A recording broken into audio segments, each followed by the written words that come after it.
So you know those little packs for pills, plastic on one side, foil on the other. Blister packs, yeah. Ubiquitous. Right, blister packs. They seem so simple, but they're absolutely everywhere. And well, the report you sent over, it really digs into just how big the industry behind them is. This is a proper deep dive. It really is. It's easy to just overlook them, isn't it? But when you start looking at the data, the market dynamics, well, it paints a really interesting picture of the pharmaceutical landscape. This Global Blister Pack Pharmaceutical Products Market Report 2025, I mean, it's thorough. Definitely packed with info. Okay, so let's try and unpack some of this. Right off the bat, the report flags the global market size in 2025 as, what, USD 12,580 million? That's already substantial. It is. But the projection, that's where it gets even more interesting. They're forecasting growth up to USD 20,819.84 million by 2033. Wow. Okay, so what's the growth rate on that? That works out to a compound annual growth rate, a CAGR, of 6.5% starting from 2025. So, yeah, pretty significant expansion. Hmm. So what's actually fueling that kind of growth? It feels like it has to be more than just, more people needing medicine. You're right. It's definitely more complex than that. I mean, yes, the rising prevalence of chronic diseases plays a part. More prescriptions needed, often packed for easy dosing. Okay. But there's also this increasing demand from the pharma industry itself for packaging that's really safe and convenient. Safe in what way? Like keeping the drugs stable? Exactly. Protection from moisture, light, contamination, even physical damage. Blister packs are actually very good at that. It helps maintain the drug's effectiveness and, crucially, extends the shelf life. Right, longer shelf life. That must have knock-on effects for reducing waste across the whole supply chain. For sure. And then there's the technology side. The machinery for making these packs keeps getting better, more efficient, higher quality. That makes producing them on a massive scale more economically viable. Okay, that makes sense. The report also mentioned something about patient convenience and compliance. How do the packs help there? They're actually quite clever in that regard. The individual pockets, they make it really easy to see if you've taken today's dose. Ah, like a visual reminder. Precisely. It cuts down on missed doses or accidentally taking too many, especially helpful for older patients or people managing like multiple medications. It subtly encourages adherence. That visual cue is probably a bigger deal than we realize. Such a simple design element, but effective. It really is. Then you layer on the demand for tamper-evident features and child-resistant packaging. Ah, yes, the ones that are slightly annoying to open sometimes. Exactly. That frustration is actually a safety feature. With concerns about drug safety, accidental ingestion, regulators, the FDA is a key example here, are pushing for more secure packaging. So it's regulation driven too. Very much so. And another really interesting angle and something quite current is the push towards greener materials. Sustainability is a huge focus now. That's good to hear. I think I saw a couple of examples in the report. Huhtamaki had one. Yes. Huhtamaki's push cavity lid. It uses a monomaterial PET, which is designed specifically to be more recyclable. That's a big deal. And wasn't there another one using like plant-based plastic? Right, Astellas Pharma. They're using a sugarcane-derived polyethylene for some blister packs. The report noted it as a first for using biomass plastic in that specific application. Shows real movement in the industry. Okay, so lots of drivers. Let's switch gears to the geography. How does this market break down globally in 2025? Who's the biggest player? Right now, it's North America. They hold the largest share, over 40% of the global revenue, actually. That translates to about USD 648.20 million. 40%, wow. And their growth rate? Projected CGR is around 5.0% through to 2033. Solid growth. What gives North America that edge? Is it just scale? It's a few things working together. They have a very well-established healthcare system, obviously huge pharmaceutical production capabilities, and also quite strict regulations that often favor the kind of secure packaging blister packs provide. And within North America, I assume the U.S. is the dominant force. Correct. The U.S. market alone is estimated at USD 878.43 million in 2025, growing at about 4.8% CAGR. Okay. And Canada and Mexico. Canada's looking at around USD 437.78 million, but with a slightly higher CGR of 5.8%, possibly linked to growing pharma production there. Mexico's estimated at USD 331.99 million, CGR 5.5%. Interesting. What about Europe? They're usually a major pharma hub too. They are. Europe holds over 30% of the market share in 2025. That's about USD 3019.20 million, with a projected CAGR pretty similar to North America's at 5.8%. Any specific countries driving that in Europe? The report highlights a few. The UK is significant at about USD 507.23 million, growing at 5.8%. Germany is even larger, around USD 597.80 million. With a 5.2% CAGR, the report notes their focus on medication adherence might be a factor there. Interesting link. And France is also key, though a bit smaller at USD 277.77 million, with a 4.2% CAGR. Okay. Now, the report really seemed to emphasize the Asia-Pacific region, APAC, as the one to watch for growth. Absolutely. While APAC currently holds about 23% market share in 2025, which is still a huge market, at USD 654.6 million, its projected growth rate is the fastest globally. And that rate is? A CGR of 8.4% between 2025 and 2033. That kind of growth could really shift the global balance over time. What's behind that rapid expansion in APAC? It seems to be a mix of factors. The pharmaceutical industry itself is booming in many parts of Asia. You've also got rising healthcare awareness, better access to medicines for vast populations, and significant government and private investment in healthcare infrastructure. Makes sense. Which countries are the powerhouses there? China. India. China is definitely the largest market within APAC, around USD 1954.93 million with a strong 7.9% CAGR. India is a fascinating smaller market currently, about USD 465.3 million, but its projected CAGR is incredibly high at 10.3%. 10%, wow. Yeah. Japan is more mature, but still showing steady growth. USD 642.33 million, CGR 6.9%. South Korea, known for strict regulations, is at USD 558.55 million, growing at 7.5%. And Southeast Asia as a whole is also a high-growth zone, USD 307.2 million market size, but a 9.2% CAGR.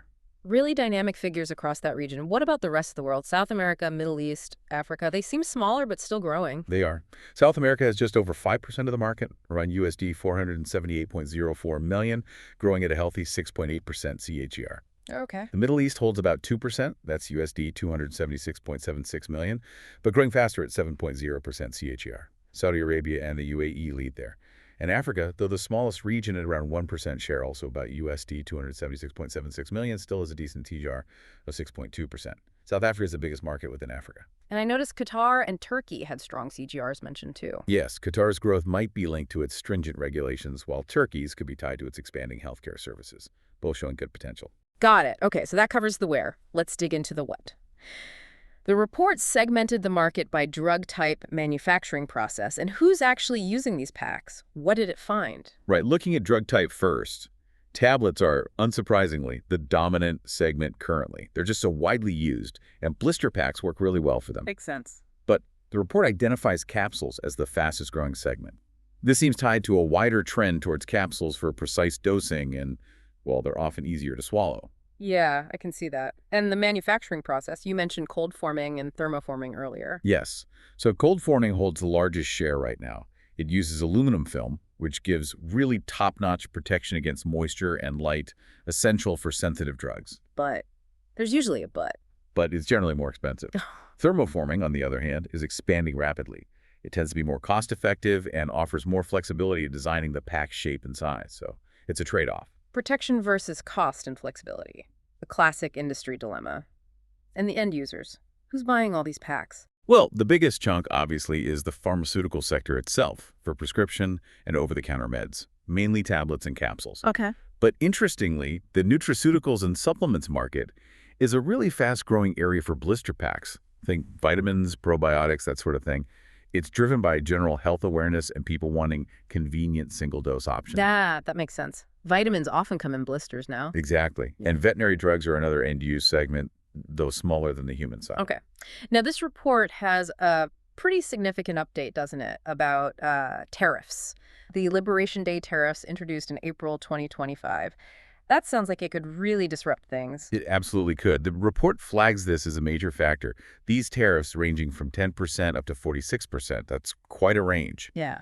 They're targeting not just finished pharmaceutical products, but also active pharmaceutical ingredients, APIs, the core components of drugs, plus medical packaging itself, and even machinery used, specifically imports from China and India. So, hitting multiple points in the supply chain, what are the likely consequences for U.S. companies, according to the report?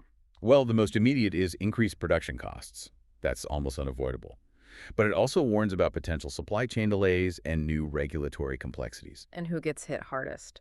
The report suggests generic drug makers could be particularly vulnerable because they often rely heavily on APIs sourced from China and India. Right, the cost sensitivity there is huge. Exactly. But it's not just generics. Even producing complex biopharmaceuticals or vaccines could become more expensive if tariffs hit things like essential bioproduction media or specialized cold chain packaging materials. Hmm. And what about companies that manufacture for other companies, CMOs? Contract manufacturing organizations, yeah. Yeah, They might face pressure to find alternative suppliers outside of China and India, which isn't always easy, quick, or cheap. It adds another layer of complexity. it really sounds like a ripple effect. Does the report mention potential international responses? It does. It notes the possibility of retaliatory tariffs from other major players, like the EU, targeting U.S. pharmaceutical exports. That would further complicate the global trade situation. Even clinical trials could be impacted if tariffs affect the cost or availability of investigational drugs or diagnostic kits. So, facing this uncertainty, what's the advice? What should companies be doing? The report really stresses the critical need for robust market intelligence. Companies need access to real-time data on API pricing trends. They need to assess the reliability of alternative suppliers and really understand how these tariffs, directly and indirectly, affect their specific operations. So, agility and good information are key. Absolutely essential in this kind of environment. Okay. Let's shift to the companies actually making the blister packs. What's the competitive scene like? Is it dominated by a few big names? It's described as highly competitive. There are several major global players, and the key battlegrounds seem to be innovation, developing more sophisticated packaging technologies, and, as we discussed, sustainability. What kind of innovation are we talking about beyond the materials? Things like improving the barrier properties even further, maybe for new types of sensitive drugs.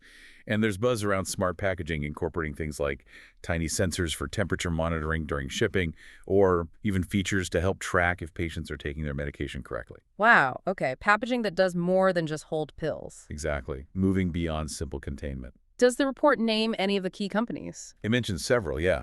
Names like Amcor, WestRock, Constantia Flexibles come up as major players. And it specifically calls out Amcor's Amski product, again, that recyclable polyethylene thermoform blister pack, as a prime example of the kind of innovation driving the market.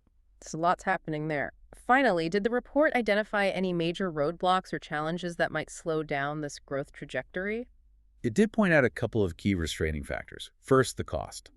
Implementing some of the really advanced blister packaging technologies, especially using premium materials like specific grades of aluminum or plastics, can be expensive. Right, innovation costs money. It does. And second, the environmental issue isn't going away.